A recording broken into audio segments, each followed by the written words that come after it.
The videos and apps that kids watch and play are important. Choosing good content can be hard, but we're here to help.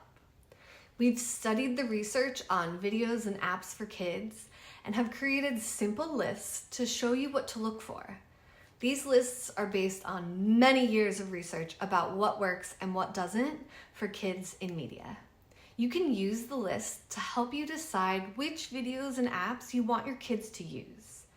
Think of it like picking out foods for your pantry. You shop at the store and bring home the foods that you want your family to eat, instead of just letting your kids have access to anything from the store. Just like some foods are better for you than others, there are some videos and apps that are better for kids.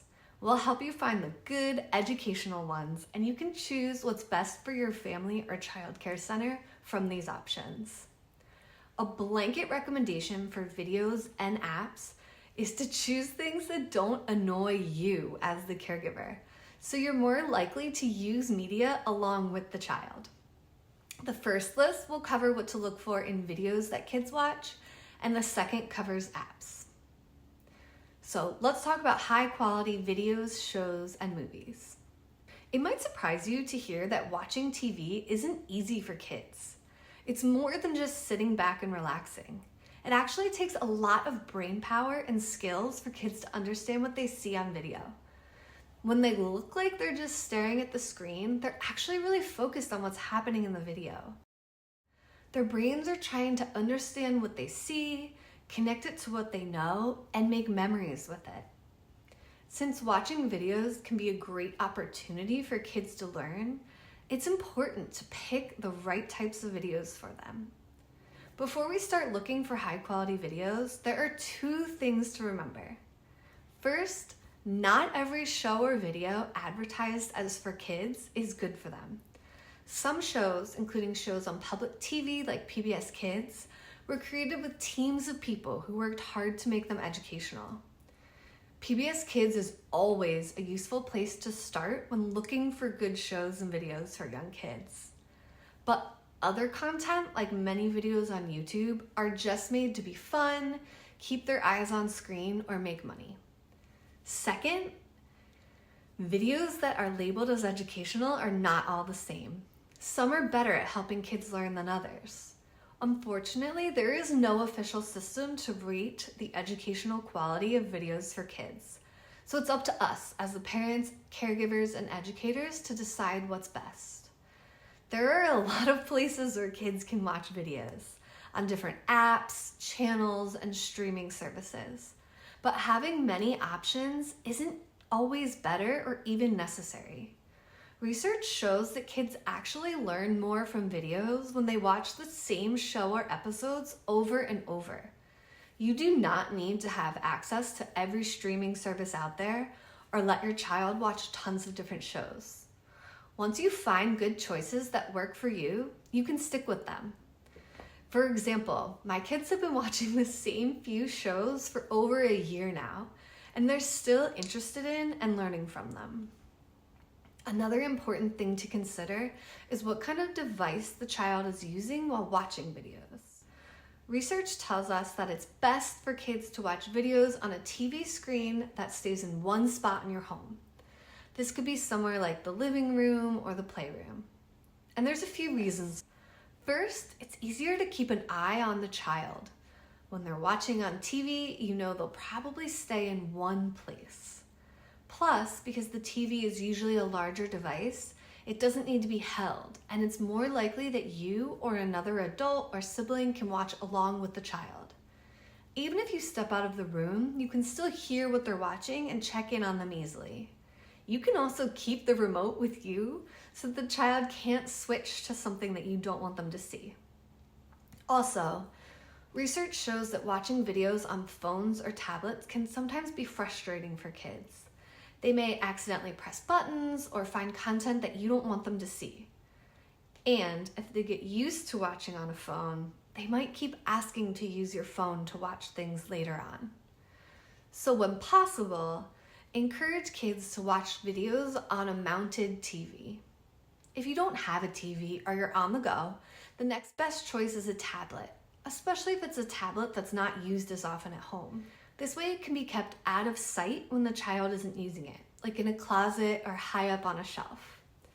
Putting the tablet out of sight also helps keep it out of mind for young kids. Letting kids watch videos on a phone should be the last resort. When you're in a pinch, your phone can be a really helpful option to keep kids entertained, but we recommend not using it regularly. For the first time ever, young kids are spending most of their screen time watching online videos, averaging about 40 minutes a day on sites like YouTube. About a third of children watch online videos every single day. YouTube is very different from TV because the content is created by individual people, which makes it really difficult to monitor and control. From branded unboxing videos to family vlogs or watching other people play with toys or games, the majority of YouTube videos are not great options for kids. YouTube's also been criticized for not monitoring content and for automatically playing videos that aren't appropriate. YouTube has also recently illegally collected data from child viewers without consent, which is concerning. A study of young children's YouTube viewing history found that 85% of the videos they watched were product ads, and 20% actually included highly inappropriate material, such as violent or sexual content. Even videos marked as age appropriate often include ads that just aren't good for kids. Also, 75% of the videos that kids watch on YouTube have little to no educational value. So with all of this in mind, it's important to be careful and be very involved if you do allow your kids to use YouTube.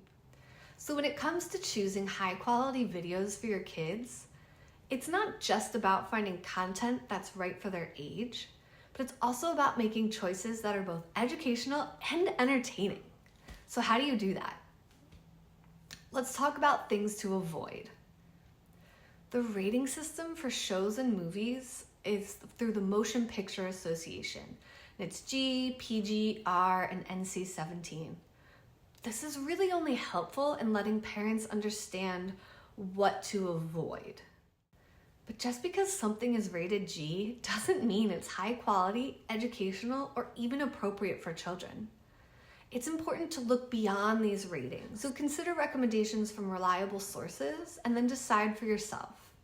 To help you out, we've put together a handy little checklist of what to look for in kids' shows and movies. So in the next section about what to look for, we'll go over what's in the checklist. Please feel free to just listen along in this section since it's all written down for you on the checklist.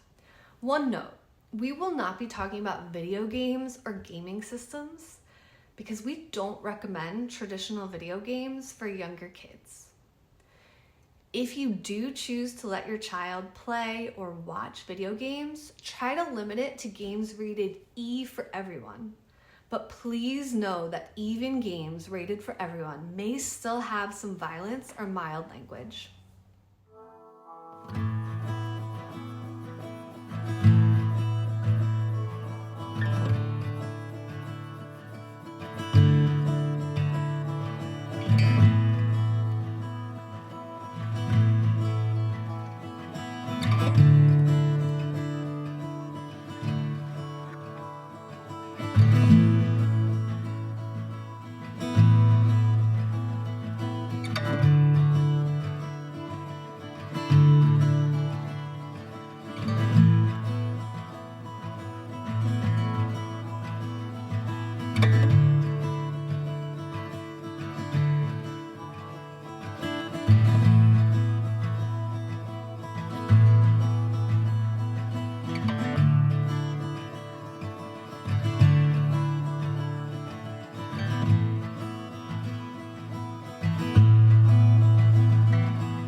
So what to look for?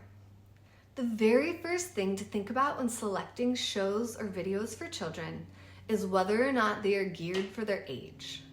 There are 3 big things to avoid in videos for young children. Content that's too scary, violent, or hateful.